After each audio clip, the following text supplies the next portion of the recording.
શ્રી ગણેશાય નમઃ. ઓમ નમઃ શિવાય. નમસ્કાર, આપ સર્વેનો ધાર્મિક વર્લ્ડમાં ફરીથી હાર્દિક સ્વાગત છે. પવિત્ર શ્રાવણ માસની શરૂઆત થઈ રહી છે. 12 મહિનામાં શ્રાવણ માસનો અનેરો મહિમા છે. આજે આપણે સાંભળીશું પવિત્ર શ્રાવણ માસનો મહાત્મ્ય. તો આપ આ વિડીયોને અંત સુધી જરૂરથી નિહાળજો અને માહિતી પસંદ આવે તો વિડીયોને લાઈક કરવાની સાથે તમારા ગ્રુપમાં વધુને વધુ શેર કરજો તથા કોમેન્ટમાં ઓમ નમઃ શિવાય, હર હર મહાદેવ જરૂર લખજો અને ચેનલને હજુ સુધી સબસ્ક્રાઈબ ન કરી હોય તો સબસ્ક્રાઈબ જરૂરથી કરી નાખજો.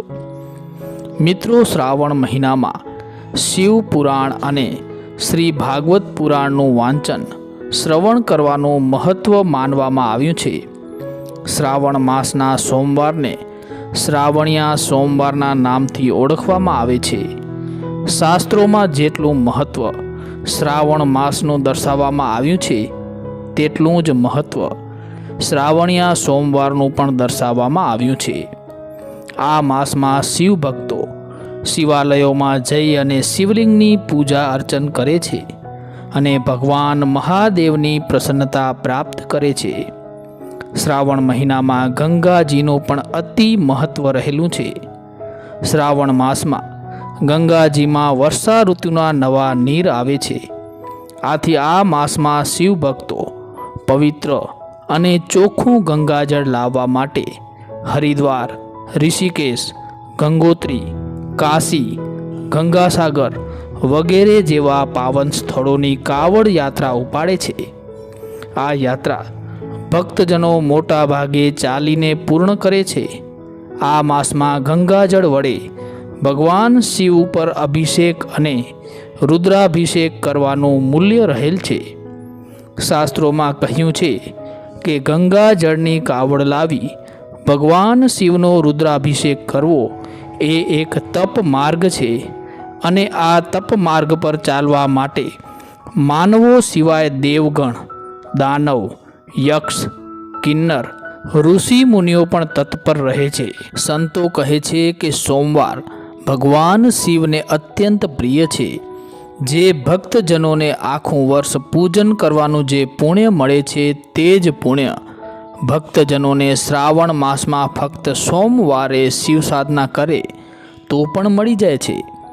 વિદ્વાનોનું કહેવું છે કે દેવ દાનવો વચ્ચેનું સમુદ્ર મંથન પણ શ્રાવણ માસમાં જ થયેલું. આ સમુદ્ર મંથન દરમિયાન જે રત્નો નીકળ્યા હતા તેમાંનું એક હળાહળ વિષ પણ હતું. વિષની ઉષ્ણતાથી સૃષ્ટિને બચાવવા માટે ભગવાન શિવે આ વિષને પોતાના કંઠમાં ધારણ કર્યો અને આ ધારણ કરેલ વિષને કારણે તેમના કંઠનો તે ભાગ નીલો પડી ગયો. આથી પ્રભુ નીલકંઠ તરીકે ઓળખાયા. શાસ્ત્રોનું કહેવું છે કે સતયુગમાં પ્રભુને શાંતિ આપવા માટે સમગ્ર દેવી દેવતાઓએ પ્રભુ ઉપર જળનો અભિષેક કર્યો.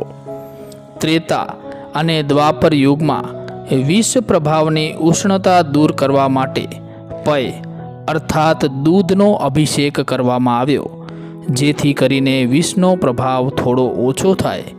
અને આ જ કારણસર આજે આ કળિયુગમાં વિષના આ પ્રભાવને દૂર કરવા માટે પ્રભુના ભક્તો અને ભક્તજનો હજુ પણ ભગવાન શિવ ઉપર જલ અને દૂધનો અભિષેક કરી રહ્યા છે. શિવ પુરાણમાં કહેલ છે કે જે જલ સમસ્ત સંસારના પ્રાણીઓમાં જીવનનો સંચાર કરે છે તે જલ સ્વયં એ પરમાત્મા શિવનું સ્વરૂપ છે. સંજીવનમ સમસ્તસ્ય જગત સલિલાત્મકમ ભવ ઇત્યુચ્યતે રૂપમ ભવસ્ય પરમાત્મનમ. આથી વિદ્વાનો કહે છે કે જે પરમાત્મા સ્વરૂપ જલ છે તેનો દુર્વ્યય ન કરવો જોઈએ. સંતો કહે છે કે ભગવાન શિવે વિષનો પ્રભાવ ઓછો કરવા માટે મસ્તક પર ચંદ્ર અને ગંગાજીને ધારણ કરેલા છે. શાસ્ત્ર અનુસાર શ્રાવણિયા સોમવારે શિવલિંગ ઉપર દૂધ અને જળ સિવાય વિશેષ વસ્તુઓ અર્પિત કરવામાં આવે છે, જેને શિવ મુઠ્ઠીના નામે પણ ઓળખવામાં આવે છે. આ શિવ મુઠ્ઠીમાં પ્રથમ સોમવારે અક્ષત એટલે કે ચોખા, બીજા સોમવારે સફેદ તલ, ત્રીજા સોમવારે આખા મગ, ચોથા સોમવારે જવ અર્પિત કરવામાં આવે છે. સામાન્ય રીતે પ્રત્યેક માસમાં 4 સોમવાર હોય છે, પણ કવચિત 5મો સોમવાર શ્રાવણ માસમાં આવતો હોય તો અલગથી એક ભોગ સામગ્રી અથવા સતુ સિદ્ધ કરાવીને ધરવામાં આવે છે. આ માસમાં બિલ્વ પત્ર અને રુદ્રાક્ષ પણ ભગવાન શિવને સમર્પિત કરાય છે. એક માન્યતા અનુસાર રુદ્રાક્ષનું પ્રાગટ્ય ભગવાન શિવના અશ્રુઓમાંથી થયું છે. શિવ પુરાણમાં કહ્યું છે કે ભસ્મ, રુદ્રાક્ષ, દૂધ, જલ, ભાંગ, બિલ્વપત્ર, શમીપર્ણ, ધતુરો, કરેણ અને કમળ એ ભગવાન શિવને અત્યંત પ્રિય છે.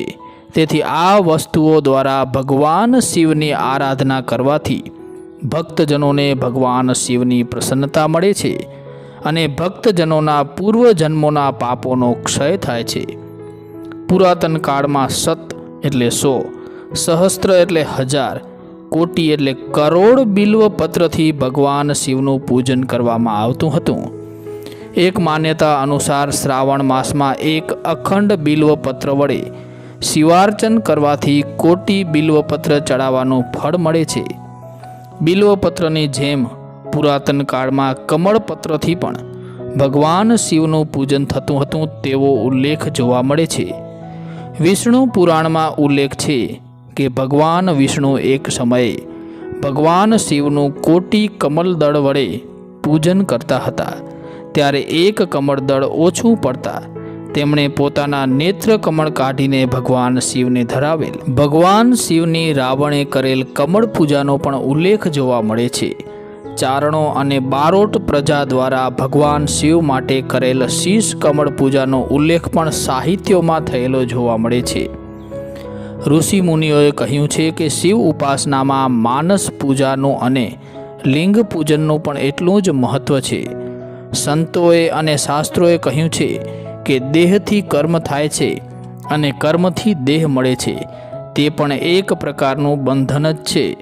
પરંતુ શિવલિંગ દ્વારા થતી શિવોપાસના, શિવ સ્મરણ અને શિવોર્ચન એકમાત્ર એવું સાધન છે જે જીવોને કર્મના બંધનોમાંથી મુક્તિ અપાવવામાં સહાયક થાય છે. શાસ્ત્રોમાં કહ્યું છે કે શિવલિંગની સાથે સ્વયંભૂ શિવલિંગનો મહિમા અનેરો છે. આ સ્વયંભૂ શિવલિંગ પાવન અને પવિત્ર હોય છે અને તેમાંય તુલસીવન, પીપળ અને વટવૃક્ષ તીર્થ તીરે, પર્વતના શિખરે, નદી સાગરના તટ પર અને ગુરુ આશ્રમ પર સ્વયંભૂ શિવલિંગ હોય તો તે પવિત્ર હોવાની સાથે સાથે પરમ સિદ્ધિદાયક પણ હોય છે. શ્રાવણ માસમાં શિવોર્ચન જેટલું જ શિવ મંત્રોનું પણ મહત્ત્વ માનવામાં આવ્યું છે. તેથી ભગવાન શિવની ઉપાસના અને આરાધના સમયે પંચાક્ષરી મંત્ર ઓમ નમઃ શિવાય અને મહામૃત્યુંજય મંત્રનું અનેરું મૂલ્ય છે. આ મંત્રોનો પાઠ કરવાથી દુઃખ, ભય, રોગ વગેરે નાશ થતાં જીવોને શાંતિ અને દીર્ઘાયુષ્ય મળે છે. આ ઉપરાંત આ માસમાં શિવામૃત, શિવ ચાલીસા, શિવ કવચ, રામચરિત માનસ, શ્રીમદ ભાગવત આદિના પાઠ શુભ મનાયા છે. ભગવાન શિવનો શ્રાવણ માસ માસોત્તમ કહેવાયો છે. આ માસનો પ્રત્યેક દિન ધર્મ, પૂજન, કર્મદાન અને સ્મરણ આસ્થાને લઈને આવે છે. તેથી શ્રાવણ માસ, શ્રવણ નક્ષત્ર અને શિવનું પૂજન એ ભક્તજનો માટે એકદમ વિશિષ્ટ બની રહે છે. શ્રાવણ માસ એટલે ભગવાન શિવજીની આરાધના અને ઉપાસનાનું પર્વ. દર વર્ષે આવતા પવિત્ર શ્રાવણ માસમાં શિવજીની પૂજા અર્ચના થાય છે. ભક્તજનો અનેક રીતે ઉપાસના કરે છે. શ્રાવણ માસ શરૂ થતાં જ શિવલિંગ ઉપર અભિષેક, બિલીપત્ર ચડાવાય છે. ઘણા શિવ મંદિરોમાં પ્રાતઃકાલથી જ રુદ્રાભિષેક કરવામાં આવે છે. આ રુદ્રાભિષેકમાં રુદ્રીનો 5મો અધ્યાય 11 વખત આવર્તન કરવાથી એક રુદ્રાભિષેક થાય અથવા મહિમ્ન સ્ત્રોત 11 વાર કરવાથી એક રુદ્રાભિષેક થાય છે. આ રુદ્રાભિષેકમાં ગંગાજળ, દૂધ, પંચામૃત ચડાવવામાં આવે છે. આ માસ દરમિયાન અખંડ દીપ પણ રાખવામાં આવે છે. શ્રાવણી સોમવારના દિવસે તો શિવ મંદિરોમાં સવારથી મધ્યરાત્રિ સુધી ભક્તોની લાંબી લાઈન લાગે છે. આ દરેક શ્રદ્ધાળુઓનું કહેવું છે કે ભક્તિ કરવાથી નવા કાર્યો કરવાની હિંમત મળે છે. આજના જમાનામાં લોકો હંમેશા આધિ, વ્યાધિ તેમજ ઉપાધિની માયા ઝાડમાં ફસાયેલા રહે છે. આ માત્ર એક કારણ હોઈ શકે કે શાંતિ પ્રાપ્ત કરવા લોકો આધ્યાત્મના માર્ગે વળ્યા છે, જેના કારણે તેઓ મંદિર જઈ શાંતિનો અહેસાસ કરે છે. શ્રાવણ મહિનામાં મોટાભાગના લોકો આખો મહિનો ઉપવાસ એકટાણા કરતા હોય છે. એટલું જ નહીં, જે લોકો આખો મહિનો નહીં, તેઓ શ્રાવણના સોમવારના વ્રત તો અચૂક કરતા જ હોય છે. મનમાં શ્રદ્ધા રાખવાથી ભક્તિનો અનુભવ થાય છે. ઘણીવાર મુશ્કેલ જણાતા કાર્યોમાં પણ સફળતા મળતા ઈશ્વર પ્રત્યેની આસ્થા વધી જતી હોય છે. ભારતીય વૈદિક સંસ્કૃતિમાં શિવ પૂજા હજારો વર્ષોથી ચાલતી આવી રહી છે. મહાદેવ એટલે દેવોના દેવ શિવ ભોળાનાથ. તેમના મંદિરો સમગ્ર ભારતમાં સર્વત્ર જોવા મળે છે. વિશ્વમાં પણ જ્યાં જ્યાં હિન્દુ સંસ્કૃતિ વસી છે, વિસ્તરી છે, ત્યાં ત્યાં શિવ મંદિરો છે અને શિવજીની પૂજા થાય છે. એમાં પણ શ્રાવણ માસ આવે એટલે આપણે અબાલ વૃદ્ધ સૌ શિવજીને યાદ કરીએ છીએ. શિવ એટલે કલ્યાણ કરનાર દેવ. આવા શિવજીનું એક લક્ષણ છે ભોળપણ. શિવ ઝડપથી પ્રસન્ન થાય છે અને શિવ એકાએક કુપિત પણ થાય છે. શિવજીની પ્રસન્નતાનો પ્રસાદ પુષ્પદંત જેવા ગંધર્વને પણ મળે છે અને રાવણ જેવા વિદ્વાન વિપ્ર અસુરને પણ મળ્યો હતો. ભગવાન રામચંદ્રજીએ પણ શિવજીની સ્થાપના રામેશ્વરમાં કરી હતી. આમ શિવજી અદના આદમીથી માંડીને દેવોના પણ મહાદેવ છે. એમાં પણ શ્રાવણ મહિનો આવે એટલે દેવાધિદેવ શંકરની ઉપાસના કરવાનો મહિનો. શ્રાવણ માસમાં માનવ હૈયામાં પ્રેમ મંદિરો રચાય છે અને શિવ મંદિરો પણ મંડિત થાય છે. એકમાં પ્રેમની ભીનાશ પ્રગટે છે તો બીજામાં ભક્તિની ભીનાશ માનવ મનને ભીંજવે છે. માનવ અને મહાદેવ પ્રેમના સેતુથી શ્રાવણમાં સંકોરાય છે. પ્રેમ વિના માનવ માનવીને કે મહાદેવને ન મેળવી શકે. શિવ તત્વ કે શ્રેય તત્વ ન પામી શકે. આ સિવાય માનવ જીવનને ભક્તથી ભીંજવે એવું એક સ્તોત્ર, તે શિવ મહિમ્ન સ્તોત્ર. આ સ્તોત્રના પાઠ શ્રાવણ માસ દરમિયાન ખાસ કરવા જોઈએ. આદિકાળથી વિશ્વમાં સંસ્કૃતિઓમાં હિન્દુ સંસ્કૃતિ આજે પણ શ્રદ્ધા અને ભક્તિથી જીવિત છે. આખા વર્ષ દરમિયાન શ્રદ્ધા અને ભક્તિભાવ સમા અનેક તહેવારો, પર્વોએ ભારતીય સંસ્કૃતિના ઉત્સવોની પરંપરાનું ઋતુચક્ર ટકાવી રાખ્યું છે. એમાંય અષાઢ અને શ્રાવણી તહેવારોનું મહત્ત્વ આપણી સંસ્કૃતિમાં અનેરું જોવા મળે છે. શ્રાવણ માસનું જેટલું મહત્ત્વ છે, એનાથી વિશેષ મહત્ત્વ શ્રાવણ માસમાં શિવ ઉપાસનાનું છે. આ માસમાં શિવનો મહિમા અત્યંત પવિત્ર અને ફળદાયી ગણાય છે. એમ કહેવાય છે કે સમુદ્ર મંથન થયું ત્યારે તેમાંથી જે અમૃત નીકળ્યું તે પીવા માટે બધા દેવો તૈયાર થયા, પરંતુ જે વિષ નીકળ્યું તે પીવા કોઈ તૈયાર ન થયું. ત્યારે છેવટે ભગવાન શંકરે એ વિષપાન કર્યું હતું. આ વિષપાન ભગવાન શંકરે શ્રાવણ મહિનાના પ્રથમ સોમવારે કરેલું હોય. તે મહિનાના અને શ્રાવણ સોમવારનું મહત્ત્વ હિન્દુઓમાં વિશેષ લેખાય છે. વહેલી સવારે સ્નાન કરીને નવા વસ્ત્રો પરિધાન કરી પૂરા શ્રાવણ માસ દરમિયાન મહાદેવના મંદિરે છેલ્લા દિવસ સુધી જઈ મહાદેવજીના શિવલિંગ ઉપર જળાભિષેક કરવામાં આવે છે. બ્રાહ્મણો શિવ મંદિરોમાં જઈને અનુષ્ઠાનો, રુદ્રાભિષેક, બિલીપત્રો વડે પૂજા અર્ચન કરીને સાત્વિક પુણ્ય કર્મ કમાવે છે. આ દિવસોમાં ભારે શ્રદ્ધા અને ભક્તિ ભાવપૂર્વક શિવ પૂજન કરવાથી બધા પાપ કર્મો નષ્ટ થઈ જાય છે અને પુણ્યાત્મ મોક્ષને પ્રાપ્ત થાય છે. શિવ પૂજનની સાથે શ્રાવણ માસમાં પાર્થિવ પૂજનનું પણ મહત્ત્વ શાસ્ત્રોમાં ખાસ આંકવામાં આવ્યું છે. જેમાં કર્મકાંડી અને શિવ ઉપાસક બ્રાહ્મણ શુદ્ધ માટીમાંથી નાના નાના સુંદર શિવલિંગો બનાવીને રોજ એનું વિસર્જન કરે છે. આ વિધિમાં શિવભક્તો પાર્થેશ્વર પાસે બેસીને પોતાના સંકલ્પો કરે છે અને મનોવાંછિત ફળની પ્રાપ્તિ કરે છે.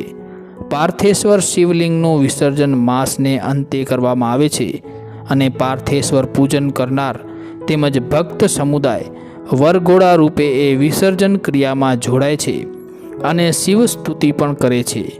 આ ઉપરાંત શૈવકા દશનામ મંત્ર જપ શ્રાવણ મહિનામાં કરવામાં આવે છે. જે શૈવકા દશનામ મંત્રની વાત કરીએ તો આ મુજબ છે: ઓમ ઋઘોરાય નમઃ, ઓમ પશુપતે નમઃ, ઓમ સર્વાય નમઃ, ઓમ વિરૂપાક્ષાય નમઃ, ઓમ વિષ્ણુરૂપિણે નમઃ, ઓમ ત્રંબકાય નમઃ, ઓમ કર્પર્યાદને નમઃ, ઓમ ભૈરવાય નમઃ, ઓમ સુરપાણે નમઃ, ઓમ ઈશાનાય નમઃ. મિત્રો, શ્રાવણ માસ કામના અનુસાર ફળ આપનાર માનવામાં આવ્યું છે અને આ મહિનો શ્રવણ યોગ્ય હોવાથી તેથી એનું નામ શ્રાવણ પડ્યું છે એવી માન્યતા છે. શ્રાવણ માસની પૂર્ણિમાએ શ્રવણ નક્ષત્રનો યોગ થતા હોવાના કારણે પણ શ્રાવણ કહેવાય છે. શ્રવણ માત્રથી સિદ્ધિ આપનાર હોવાથી પણ શ્રાવણ કહેવાય છે. આ મહિનામાં આકાશ મુખ્યત્વે ચોખ્ખું રહેતું હોવાથી તેને નભા નામ પણ અપાયું છે. શ્રાવણ માસ કામના અનુસાર ફળ આપનાર છે. શિવને શ્રાવણ માસથી અધિક પ્રિય એક પણ માસ નથી. આ મહિનામાં મનુષ્યના નિષ્કામ કૃત કર્મનું મોક્ષરૂપી ફળ મળે છે. ચાતુર્માસ દરમિયાન યોગીઓ સંન્યાસીઓ આરાધન કરે છે. આ મહિનામાં કરેલું શિવ પૂજન, ધર્મ, કર્મ, પૂજાપાઠ, દાનનું વિશેષ મહત્ત્વ અને અધિક પુણ્ય આપનાર મનાય છે. અષાઢની દેવપોઢી એકાદશીથી ભગવાન વિષ્ણુ 4 મહિના યોગ નિંદ્રામાં પોઢી જાય છે. આથી આ સમયગાળાને ચાતુર્માસ કહે છે અને આ 4 મહિના સૃષ્ટિનું સંચાલન મહાદેવજીના શિરે હોય છે. ચાતુર્માસ દરમિયાન યોગીઓ સંન્યાસીઓ 4 માસ માટે એક જ જગ્યાએ નિવાસ કરી તપશ્ચર્યા અને આરાધના કરે છે. સ્કંદ પુરાણ આદિ શાસ્ત્રોમાં શ્રાવણ માસને અધિક મહત્ત્વ આપવામાં આવ્યું છે. ભગવાન શિવ સનત કુમારોને શ્રાવણ માસ વિશે વર્ણવતા કહે છે: શ્રાવણ માસનું મહાત્મ્ય સેંકડો વર્ષોમાં પણ વર્ણવી શકાય તેમ નથી. મારી પ્રિયા સતીએ જ્યારે દક્ષ પ્રજાપતિના યજ્ઞમાં પોતાના શરીરની આહુતિ આપી ત્યારબાદ હિમાલયની કન્યા થઈને શ્રાવણ માસનું સેવન કર્યું અને મને પ્રાપ્ત કર્યો, એટલે મને આ માસ અતિ પ્રિય છે. બીજું કારણ એ કે આ મહિનાની કૃષ્ણાષ્ટમીએ શ્રી હરિ વિષ્ણુ દેવકીજીના ગર્ભમાંથી પ્રાદુર્ભૂત થયા હતા. આથી આ માસની કૃષ્ણ અષ્ટમી પણ મને અધિક પ્રિય છે. આથી શ્રાવણ માસ મને અધિક પ્રિય માનીને મારું અને કેશવનું પૂજન કરવું. આર્ત, જિજ્ઞાસુ, અર્થી અને મુમુક્ષુ આ 4 પ્રકારના લોકોને પોતાની અભીષ્ટ અભિલાષાથી શ્રાવણ માસ સેવન કરવા યોગ્ય છે. તો મિત્રો, અમને આશા છે કે આ માહિતી આપને જરૂરથી પસંદ આવી હશે. માટે વિડીયોને લાઈક કરજો અને આ વિડીયોને તમારા ગ્રુપમાં વધુને વધુ શેર કરજો, જેથી આ માહિતી તમામ લોકો સુધી પહોંચી શકે. જય શ્રી કૃષ્ણ, જય માતાજી, હર હર મહાદેવ, હર.